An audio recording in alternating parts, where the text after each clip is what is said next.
Hi, and welcome to Math Antics. Today we're going to talk about an important math concept called order of operations. Order of operations is just a set of math rules that tell you which math operations, like addition or multiplication, to do first. Now you might be wondering, especially if you're a teenager, why do I need rules to tell me which operations to do first? Can't I just do them in any order I want? Well, that's a really good question. And to answer it, we're going to give two totally different people the same math problem to solve. The problem is 2 plus 5 times 4. I like addition better than multiplication, so I'm going to do that first. Let's see, 2 plus 5 gives us 7, and then I just multiply that 7 by the 4, and I get 28. That was easy, but you'd better not copy my answer. Don't worry, I'm not going to copy your answer because I want the right answer. And I prefer multiplying, so I'm going to do that first. Let's see, 4 times 5 equals 20, and then I'll add the 2, which gives me 22 for a final answer. What makes you think that's the right answer? All my calculations were correct. I even checked it with a calculator. Pfft, the only calculator I need is right up here, and the correct answer is boop, boop, boop, boop, boop, 22. Okay, so which one of these guys do you think is right? Neither one made any mistakes with the calculations. They just did the operations in a different order and got different answers. Well, since there were no mistakes, in a way they were both right. But math would be a very confusing subject if there were different answers to the same problem. And that's where order of operations can help us out. The order of operations rules are a way for us all to agree on the order that you should do math operations in. And if we always do operations in the same order, then we'll always get the same answer. So now that you know why we need order of operations rules, let's find out what those rules are. There are basically 4 of them, and they go something like this. First, do operations in parentheses and brackets. Next, do exponents. Then, do multiplication and division. Last, do addition and subtraction. Let's take a closer look at each of these rules and see some examples where they help us. First on the list was do operations in parentheses and brackets. Now, in case you haven't seen parentheses or brackets used in math before, let me briefly explain how they work. Parentheses are just these symbols that curve forwards and backwards, and they're used in pairs like this. And when we put numbers and operators in between them, it forms a group. It's almost like the parentheses form a package to hold whatever math stuff we put inside them. And brackets work exactly the same way as parentheses. They just have a different shape that looks a little more boxy, but they mean exactly the same thing. So parentheses and brackets are used to group things together, and our rules tell us to do any operations inside these groups first. For example, have a look at this problem. 10 times 4 plus 5. It has 3 numbers and 2 operations, multiplication and addition. But 2 of the numbers and the addition symbol are inside parentheses. That means that they form a group, and we need to do that part of the problem first. 4 plus 5 equals 9. So the part inside the parentheses can just be replaced with the simplified value 9. Oh, and once you do the math that's inside parentheses and get a single number like this, you usually don't need to show the parentheses anymore. Now that the parentheses are gone, we just have one operation left to do. We multiply 10 times 9, and that gives us 90 as our final answer. So parentheses can really help you know what part of a problem you're supposed to do first. But what if you get a problem that has more than one set of parentheses, like this? 5 minus 3 plus 6 times 2. Fortunately, it doesn't matter which set of parentheses you do first. You just need to do everything that's inside the parentheses before you do anything that's not inside parentheses. In other words, we need to simplify both of our parentheses groups before we can do the addition in between them. The first group, 5 minus 3, simplifies to 2. And the second group, 6 times 2, simplifies to 12. Now we can do the last operation and add the values that we got from simplifying. 2 plus 12 equals 14. Okay, now that we know that we always do operations in parentheses or brackets first, let's take a closer look at the second rule that says the next thing we do is exponents.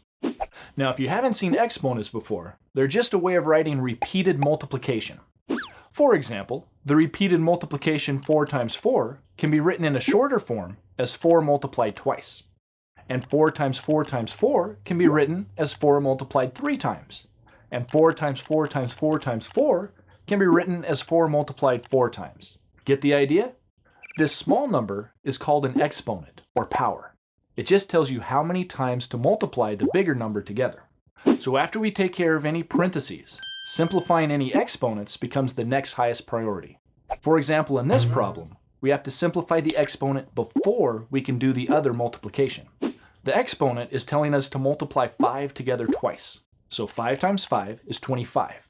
And after we do that, then we multiply the result by 3. So 25 times 3 is 75. Oh, and one thing I should point out. Sometimes you'll get a problem that has exponents inside of parentheses, like this problem. And you may wonder, how can I get rid of the parentheses before I do the exponents? You might think that if you simplify the exponent first, you're breaking the rules. But the truth is that by doing whatever operations are inside the parentheses, you are doing the parentheses first. The parentheses really just tell you where to start. So in this problem, first we do 3 to the power of 2, which means 3 times 3, which is 9. Then the part inside the parentheses is 9 times 4, which equals 36. And once the parentheses are gone, we add 36 plus 6 and get 42 as our final answer. All right, now we're going to look at the last two rules together. These two rules are really important because they deal with the most common math operations: addition, subtraction, multiplication, and division. And the rules tell us that we need to do multiplication and division before we do addition and subtraction. To see how these rules work, let's look at a few quick examples that use those basic operations. First, let's try this one. 2 plus 5 times 4. Aha! Does this look familiar? Yep, it's the one we gave to my two friends earlier. And now that we have our rules, we see that we have to do the multiplication before the addition. 5 times 4 equals 20, and then we add the 2, which gives us 22. So the second guy was right. What a surprise! Now let's try this one. 3 times 5 minus 1. Our rules tell us that multiplication is higher on the list than subtraction, so we do 3 times 5 first. And that gives us 15, and then we subtract the 1, which leaves 14 as our final answer. Here's one with division and subtraction. 20 minus 10 divided by 5. And since division has a higher priority, we do the 10 divided by 5 first, which equals 2. And then we subtract 2 from 20 and get 18 as our final answer. And here's another problem. 12 divided by 6 plus 5. Again, our rules say to do the division before addition. So 12 divided by 6 equals 2, and then we add the 5 to get 7.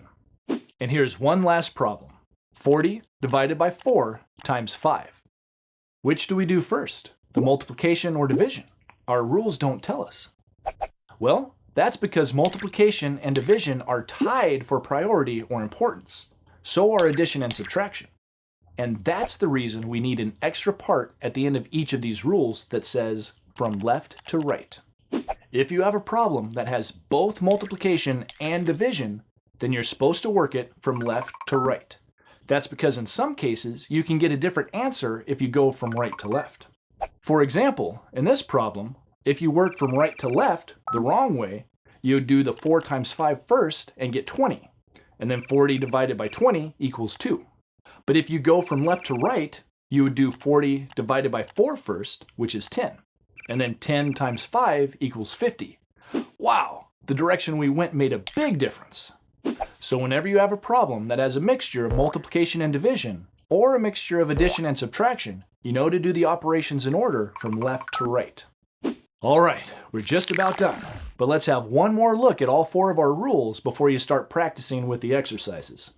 The order of operations rules say, first, do operations in parentheses and brackets.